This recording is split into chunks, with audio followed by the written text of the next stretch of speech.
Hey there, beach lovers. It's your favorite beach explorer, Monica, and I'm back with another exciting adventure on the shores of paradise. Today, I'm walking along a beach that is simply out of this world.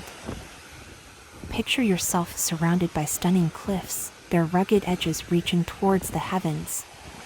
As I make my way along this mesmerizing coastline, the crashing waves create a symphony of power and beauty. The salty breeze carries a hint of adventure, inviting you to explore every nook and cranny of this breathtaking beach. What makes this beach truly unique is its vibrant and diverse ecosystem.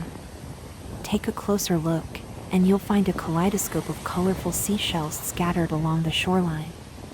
These tiny treasures, shaped by the ebb and flow of the tides, are a testament to the beauty that lies beneath the surface. Speaking of which, the underwater world here is an absolute wonderland. Grab your snorkeling gear and get ready to dive into a world of wonder. Beneath the surface, coral reefs burst with life, showcasing an array of dazzling fish and marine creatures. It's like swimming in a real-life aquarium.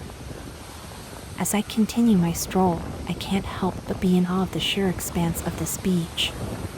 The soft, powdery sand stretches as far as the eye can see, inviting you to lounge under the warm sun or engage in thrilling beach activities. Whether you're building sandcastles, playing beach volleyball, or simply enjoying a leisurely walk, this beach has something for everyone. And let's not forget about the sunsets here. Oh, they are truly magical. As the golden orb dips below the horizon, the sky transforms into a painting of fiery hues.